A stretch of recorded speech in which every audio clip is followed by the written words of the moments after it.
அன்பார்ந்த நேயர்களுக்கு வணக்கம். நான் உங்கள் மதுசூதனன் கலைச்செல்வன். தினமொரு கதை நிகழ்ச்சியில் இன்று உங்களை சந்திப்பதில் மகிழ்ச்சி கொள்கிறேன்.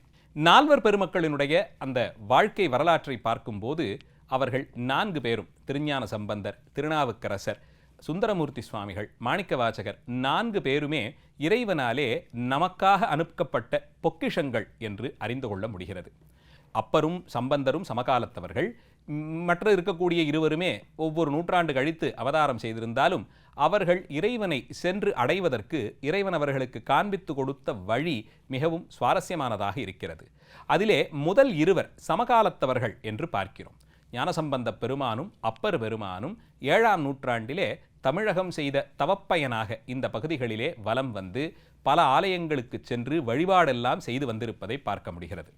பெரும்பான்மை அவர்கள் தனித்தனியே பிரயாணம் செய்தாலும் ஒன்றிற்கும் மேற்பட்ட யாத்திரைகள் அவர்கள் இருவரும் சேர்ந்தும் செய்திருப்பதை பெரிய புராணத்தின் மூலமாக அறிய முடிகிறது. தனியே ஒரு நதியாக இவர்கள் புறப்பட்டு வந்தாலே அந்த ஞான நீரை பருகி எத்தனையோ ஆயிரம் அடியார்கள் தாகம் தீர்க்கலாம். இருவரும் ஒரு சேர வந்தார்கள் என்றால் அந்த காட்சியை கண்டவர்கள் செய்த புண்ணியம்தான் என்னவாக இருந்திருக்க முடியும். அத்தனை சிறப்போடு கூடி அவர்கள் பல தலங்களுக்கும் யாத்திரை செய்திருக்கிறார்கள். அதிலே ஒரு தலத்தில் மிக வித்தியாசமான அனுபவம் அவர்கள் இருவருக்கும் ஏற்பட்டது. அதை பற்றித்தான் இன்றைய நிகழ்ச்சியிலே பார்க்க இருக்கிறோம். இதை கதையென்று சொல்லுவதை விடவும் வரலாற்று சம்பவம் என்று தான் கொள்ள வேண்டும். ஏனென்றால் இதிலே இந்த நிகழ்ச்சி நடந்ததை அப்பர் பெருமான் தெளிவாக நமக்கு பதிவு செய்தும் கொடுக்கிறார் பதிகத்திலேயே. அப்படி நடந்த அந்த நிகழ்ச்சி வேதாரண்யத்திலிருந்து தொடங்குகிறது. கடற்கரையோரமாக இருக்கக்கூடிய மிகவும் தொன்மையான நகரம் திரு மறைக்காடு என்றழைக்கப்படும் வேதவனம் வேதாரண்யம். அங்கே மறைக்காட்டு மணாளனாக இறைவன் அகத்தியருக்கு திருமணக்காட்சி கொடுத்து எழுந்தருளி இருக்கிறார். அந்த தலத்திலே முதலில் புராண காலத்தில் வேதங்கள் வந்து வழிபட்டு சென்றன என்று சொல்லப்படுகிறது. அப்படி வந்து வழிபாடு செய்த வேதங்கள் கலியுகத்திலே இந்த ஆலயத்தில் இருக்கும் இறைவனை அவருடைய சிறப்பு கருதி வழிபடக்கூடியவர்கள் வந்தால் மட்டும் ஆலயத்தின் பிரதான வாயில் வழியே வரட்டும், ஏனையோர்கள் பக்கத்திலே சிறிதாய் ஒரு வாயில் அமைத்து கொண்டு வரட்டும் என்று கருதி கோபுர கதவங்களை பூட்டிச் சென்றன என்று பார்க்கிறோம். வேதங்கள் செய்த அந்த செயல் பல ஆண்டுகள் அதை எதிர்த்து யாரும் அந்த கதவங்களை திறக்காமல் பக்கத்திலே ஒரு சிறு கதவு துவாரம் போலே அமைத்து அதன் வழியே உள்ளே சென்று இறைவனை வழிபாடு செய்து வந்தனர்களாம். இந்த நிலையில் 7ஆம் நூற்றாண்டில் அப்பர் பெருமானும் ஞானசம்பந்தரும் இருவரும் ஒரு சேர அந்த தலத்திற்கு எழுந்தருள வேத வனத்தில் இறைவனை வழிபடச் செல்ல முனைந்தவர்கள் அங்கே இப்படி ஒரு வினோதமான வழக்கம் இருப்பதை அறிந்து கொண்டார்கள். இவ்வளவு பெரிய கோபுரம் இருக்க கோபுர துவாரங்கள் அடைந்துபட்டிருப்பதை பார்த்தும் அதை நீக்கி திறப்பதற்கு வழி செய்யாமல் இத்தனை காலம் இருந்து விட்டோமே என்று எண்ணி அவர்கள் இருவரும் அங்கே என்ன செய்யலாம் என்று யோசித்தபோது தமிழால் இறைவனை பாடி அந்த திருவருள் துணையோடு அடைத்த கதவங்கள் திறக்கும்படியாய் செய்யலாம் என்று கருதினார்களாம். அதன்படி அப்பர் பெருமான் அங்கே நின்று கொண்டு இறைவனிடம் மனமுருக வேண்டி இறைவனுடைய திருவருள் துணையினாலே அந்த அடைத்துப்பட்டு கிடந்த கதவங்கள் திறக்க வேண்டும் என்று பண்ணினேர் மொழியாள் என்று தொடங்கும் பதிகத்தை பாடினாராம். திண்ணமாய் திறந்தருள் செய்ய வேண்டும் என்று வேண்டினார். 10 பாடல்களும் அப்பர் பெருமான் முழுமையாக பாடி நிறைவு செய்த போது இறைவன் அருளாலே கதவங்கள் திறந்தன. திறந்த வாயில் வழியே அடியார்கள் அத்தனை பேரும் சமயாச்சாரியர்களான இவர்கள் இருவரும் வழி நடத்த உள்ளே சென்று இறைவனை வழிபட்டு மனமகிழ்ச்சியோடு வந்தார்கள். மாலை பொழுதில் மீண்டும் அந்த கதவங்கள் அடைக்கப்பட வேண்டும். அதற்கு ஞானசம்பந்த பெருமான் சதுரம்மறை என்று தொடங்கக்கூடிய பதிகத்தை பாடி திருக்கதவங்கள் அடைக்கும்படியாக பாடினார். ஆனால் அவர் பதிகத்தின் முதல் பாடலை பாடிய போதே கதவங்கள் அடைத்து கொண்டன. எஞ்சிய பாடல்களை இறைவன் கருணையை நினைத்து அவர் பாடி நிறைவு செய்கிறார். இதையெல்லாம் பார்த்த அப்பர் பெருமானுக்கு ஒரு எண்ண ஓட்டம். நாம் கதவு திறக்க பாடிய போது 10 பாடல்களும் பாடும் வரையிலும் காத்திருந்து 10ஆவது பாடல் பாடிய போதுதானே கதவங்கள் திறந்தன. ஆனால் ஞானசம்பந்தர் விஷயத்திலோ அவர் ஒரு பாடல் பாடிய உடனேயே எதற்காக வேண்டினாரோ அந்த வேண்டுதல் நடந்துவிட்டதே. இறைவன் இப்படி ஏன் செய்கிறார் என்ற எண்ணத்தோடு அன்று இரவு உறங்கச் சென்றார். அப்பரடிகளுக்கு ஒரு தனி திருமடம், ஞானசம்பந்த பெருமானுக்கு ஒரு தனி திருமடம். அங்கே அவரவர்கள் அடியார்களோடு தங்கியிருக்கிறார்கள். இரவு உறங்கச் சென்ற அப்பருக்கு இந்த எண்ண ஓட்டம் மனதை பிசைந்து கொண்டிருந்திருக்க வேண்டும். இது என்ன காரணம்? நம்மை 10 பாடல்கள் பாட வைத்த பிறகு அருளிய இறைவன் அவருக்கு ஒரு பாடலிலேயே அருளினாரே என்ற எண்ணத்தோடு இறைவனிடம் ஊடல் கொண்டது போலே அங்கே இறைவனிடம் இது ஏன் இப்படி, எதனால் இந்த வேறுபாடு என்று எண்ணி இருந்தாராம்.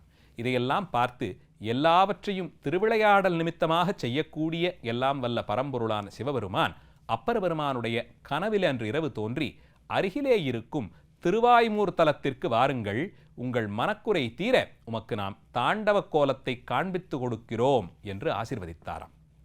மனமகிழ்ந்து தூக்கம் கலைந்து எழுந்த அப்பர் பெருமான் இறைவன் அருளிய அந்த வாக்கை அப்படியே கொண்டு அன்று இரவு பொழுதே திருவாய்மூர் தலத்தை சென்று அடைய வேண்டும் என்று ஓடினாராம். வேதாரண்யத்திலிருந்து இன்றைக்கு வண்டியிலே பிரயாணப்பட்டோம் என்றால் ஒரு 1-1.5 மணி நேரம் ஆகக்கூடிய தூரத்தில் திருவாய்மூர் திருத்தலம் இருக்க பார்க்கிறோம். வாய்மூர் இறைவன் அங்கே சூரியன் முதல் கொண்டு எல்லா தேவர்களுக்கும் அருளிய புராணச் சிறப்போடு வீற்றிருக்கிறார். சப்த விடங்கத்தலங்களில் ஒன்றான திருவாய்மூர் தலத்திற்கு அப்பர் பெருமான் இரவோடிரவாகச் சென்று அடைந்தாராம். பாதி இரவில் அப்பர் பெருமான் இப்படி புறப்பட்டு வேக வேகமாக செல்வதை அறிந்த ஞானசம்பந்த பெருமானும் அப்பர் பெருமானை பின்தொடர்ந்தே வந்தார் என்று அறியப்படுகிறது. அந்த மடத்திலே இருந்தவரிடம் கேட்டாராம், இத்தனை காலப்பொழுதில் அப்பரடிகள் எங்கே இவ்வளவு வேகமாக எழுந்தருளுகிறார் என்று கேட்டாராம். அங்கே தங்கி இருந்தவர்கள் ஞானசம்பந்த பெருமானிடம் அப்பர் பெருமானுடைய எண்ண ஓட்டத்தையும் கனவிலே இறைவன் அவருக்கு இட்ட கட்டளையையும் தெளிவுபடுத்த, அதன்படிக்கு அவர் திருவாய்மூர் தலத்திற்கு செல்லுகிறார், அங்கே இறைவன் அவரை வரும்படியாக அழைத்திருக்கக்கூடிய செய்தியை தெளிவுபடுத்தினார்கள். இதை கேட்டு மகிழ்ந்த ஞானசம்பந்த பெருமான் இறைவனுடைய தாண்டவ கோலத்தை தாமும் காண வேண்டும் என்ற எண்ணத்திலே அப்பர் சென்ற வழியிலேயே தாமும் அவரை பின்தொடர்ந்து சென்றாராம். பாதி இரவு கடந்த வேளையில் இருவருமாக யாத்திரை செய்து கொண்டு சில மணி நேரங்கள் நடந்துதான் திருவாய்மூர் தலத்தை அடைந்திருக்க வேண்டும். அங்கே சென்ற அப்பரடிகள் திருவாய்மூருக்கு நம்மை வரும்படியாக பணித்தீரே என்று பொருள்பட பதிகம் பாடச் சொன்னாராம். எங்கே என்னை இருப்பிடம் என்று தொடங்கக்கூடிய பதிகத்தை திருவாய்மூர் தலத்தில் இறைவன் திருமுன்பாக நின்று கொண்டு அப்பர் பெருமான் விண்ணப்பம் செய்து கொண்டே வந்தார். தொடர்ந்து விண்ணப்பம் செய்து வந்தவருக்கு நேற்றைய தினமும் கதவங்கள் திறக்க வேண்டி நாம் 10 பாடலும் பாடி முடித்த போதுதானே இறைவன் அருள் தந்தார். அதேபோலே இன்றைக்கும் நம்மை வா என்று சொன்னவர் இன்னும் நம்மிடம் வார்த்தை கூறாது தாம் வழங்குவதாகச் சொன்ன தாண்டவ தரிசனத்தையும் காண்பிக்காது மறைத்திருக்கிறாரே என்ற எண்ணம். அதன்படிக்கு இப்படித்தான் திருவேழிமிழலையிலும் நமக்கும் ஞானசம்பந்தருக்கும் கொடுத்த காசிலே வாசி தீரும்படியாக செய்துதான் அதை அடைத்து கொண்டார். நமக்கு கொடுத்த காசை விடவும் சம்பந்தருக்கு கொடுத்த காசிலே அங்கே செப்பு அதிகமாக இருந்ததை நினைவு கூர்ந்து இந்த வரலாற்று செய்திகள் எல்லாவற்றையும் அந்த பதிகத்திலே வைத்து பாடிக்கொண்டே வந்து இறைவனிடம் வேண்டினார். இந்த அடைக்கப்பட்டிருந்த திருமறைக்காட்டின் கதவங்கள் திறக்க பாடிய என்னை விடவும் உங்களுக்கு மிகவும் நெருக்கமான சம்பந்தர் என்று ஞான சம்பந்தரையும் அந்த இடத்திலே இறைவனோடு அவர் கொண்டிருந்த நெருக்கத்தையும் புகழ்ந்து பாடுகிறார். இப்படி அப்பர் பெருமான் இறைவன் முன்பாக நின்று கொண்டு அந்த பதிகத்தை விண்ணப்பம் செய்து கொண்டே இருக்கும் போது அவரை பின்தொடர்ந்து வந்த ஞானசம்பந்தர் ஆலயத்தின் உள்ளே வந்து அப்பரடிகளுக்கு அருகே நின்று கொண்டாராம். அப்போது அப்பருக்கு ஒரு எண்ணம் பிறந்தது. அதன்படிக்கு சரி, நம்மைத்தான் 10 பாடல்கள் பாடட்டும் என்று காக்க வைக்கக்கூடியவர் இறைவர். ஆனால் அவருக்கு மிகவும் நெருக்கமாய் ஞானசம்பந்தர் ஒரு பதிகம் பாடிய உடனேயே அருளினார். அந்த படிக்கு இப்போது எனக்காக இல்லை என்றாலும் சம்பந்த பெருமான் வந்துவிட்டார், அவருக்காக வேண்டியாவது உங்கள் தாண்டவ தரிசனத்தை காண்பித்து கொடுக்க வேண்டும் என்று பொருள்படவே பாடினாராம். திறக்கப் பாடிய எண்ணினும் அந்த திருக்கதவங்கள் அடைக்கப்பாடிய அடியவர் வந்துவிட்டாரே என்ற குறிப்பையும் அந்த பதிகத்திலேயே வழங்கி இருக்கிறார் அப்பர் பெருமான். அப்படி இறைவனிடம் தம் மனதிலே இருந்த எண்ண ஓட்டத்தை எந்த அளவிலும் குறைத்து கொள்ளாமல், உங்களிடம் இத்தனை உரிமை கூட இல்லையா என்ற பாவனையில் நீங்கள் என்ன செய்தாலும் அதை அப்படியே ஏற்றுக்கொண்டும் கேட்டுக்கொண்டும் அதற்கு தெளிவு வேண்டுமானாலும் உங்களிடமே கேட்டு பெறுவதுதானே விதி என்ற படிக்கே இவற்றையெல்லாம் கேட்டு தெளிந்திருக்க வேண்டும் அப்பரடிகள். அப்படி கேட்ட அந்த பதிகம் நிறைவான போது இருவருக்குமாய் சேர்த்து இறைவன் திருவாய்மூர் தலத்திலே தம்முடைய அற்புத தாண்டவ கோலத்தை வழங்கி அருளினார் என்று பார்க்கிறோம். இன்னும் அந்த தலத்தின் புராணப்படி அங்கே மகரிஷிகளுக்கெல்லாம் கூட, ரிஷிகள் எல்லாம் அங்கே வந்து தவம் செய்து இறைவனுடைய 7 வகையான தாண்டவத்தையும் ஒன்றன் பின் ஒன்றாக தொடர்ந்து தரிசனம் செய்யும்படியான பேற்றை வழங்கினார் என்று பார்க்கிறோம். அந்த தலத்திலே இறைவன் கமல நடனம் என்றழைக்கப்படும் ஒரு தாண்டவத்தை ஆடுவார். ஒரு தடாகத்திலே குளிர்ந்திருக்கக்கூடிய குளத்தில் தாமரை மலர்கள் பூத்திருக்கும். அந்த தாமரை மலர்கள் மெலிதான ஒரு தண்டின் மேலே தானே தங்கியிருக்கும். அந்த பகுதியிலே காற்று வீசிக்கொண்டு வந்தால் அந்த தாமரை மலரையும் தண்டையும் இரண்டும் ஒன்று சேர காற்று வருடி செல்ல அந்த காற்றின் வேகத்திலே அந்த தாமரை மலர் தடாகத்தில் நின்றபடியே மெலிதாக இடமும் வலமுமாய் மாறி மாறி ஆடுமே. அப்படி ஒரு தாண்டவத்தை அங்கே இறைவனும் கமல நடனம் என்ற பெயரிலே ஆடியெல்லாம் காண்பித்திருக்கிறார் புராணக் கதைகளின்படி. அப்படி நடனக்கோலத்திற்கு சிறப்பு பெற்று விளங்கிய திருவாய்மூர் தலத்தில் அப்பருக்கும் ஞானசம்பந்தருக்கும் இறைவன் அற்புதமான தன்னுடைய தாண்டவ கோலத்தை காண்பித்து கொடுத்தார் என்று பார்க்கப்படுகிறது. இந்த பதிகம் வரலாற்று சிறப்புமிக்க பதிகமாகத்தான் வரலாற்று ஆசிரியர்களால் கூட கொள்ளப்படுகிறது. தேவார திருமுறைகளிலே நமக்கு பக்திச்சுவை, இறைவனை பற்றிய செய்திகள், சித்தாந்த கருத்துக்கள் இதோடெல்லாம் கூட வரலாற்று செய்திகளும் பதிவு செய்யப்பட்டிருக்கிறது. இந்த ஒரு பதிகத்திலேயே நமக்கு 3 வரலாற்று செய்திகள் கிடைக்கிறது. ஒன்று, திருவேழிமிழலை திருத்தலத்திலே இருவருக்குமாக இறைவன் பொற்காசு படிக்காசு கொடுத்த போது அதிலே ஞானசம்பந்தருக்கு கொடுக்கப்பட்ட படிக்காசில் செப்புத்தன்மை கூட இருந்ததை பற்றியும் அப்பரடிகளுக்கு கொடுத்ததில் அப்படி ஒரு குறையில்லாமல் கொடுத்ததும் தெளிவாகிறது. இதை ஏன் இறைவன் செய்தான், இப்படி ஒரு பாரபட்சம் ஏன் பார்க்கிறான் என்று உடனே நமக்குள்ளே ஒரு கேள்வி வரும். அதற்கான காரணத்தை ஆச்சாரியர்கள் சொல்லுகிறார்கள். இப்படி ஒரு வேறுபாடு அமைந்தபோது ஞானசம்பந்தர் திருவேழிமிழலை இறைவனிடம் சென்று வாசி தீரவே காசு நல்குவீர் என்றொரு பதிகத்தை விண்ணப்பம் செய்தார்.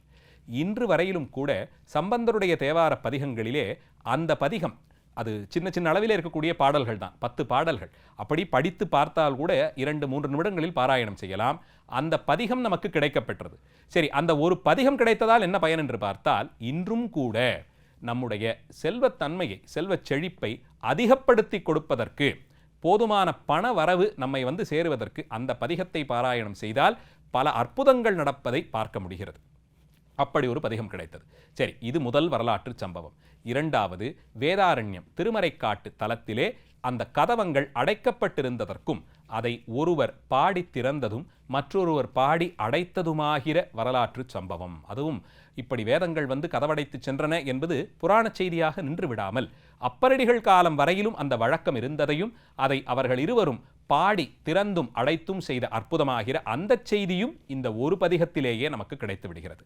அதுவும் காலத்திலே எவ்வளவு முக்கியமான ஒரு விஷயம் நடந்தது, 7ஆம் நூற்றாண்டில் எப்படிப்பட்ட ஒரு அமைப்பு இருந்தது, அதை இவர்கள் இருவருமாய் பாடி கையாண்ட அந்த விதமும் நமக்கு ஒரு வரலாற்று சம்பவமாக பதிவாகிறது. மூன்றாவது, அப்பர் பெருமான் மனத்திலே எழுந்த அந்த எண்ண ஓட்டம், அந்த எண்ண ஓட்டம் அவர் இறைவனிடம் கொண்டிருந்த உரிமையின் விளைவால் வந்தது என்பதையும் நம்மால் புரிந்து கொள்ள முடிகிறது. அப்படி ஒரு உரிமையோடு கூடத்தான் அவர் இறைவனிடம் தன்னுடைய அந்த எண்ணத்தை வெளிப்படுத்தி இருக்க முடியும். அவருக்கு செய்தது நமக்கேன் இல்லை என்ற துணியிலே அவர் அதையும் கேட்டு அதையும் தெளிகிறார்.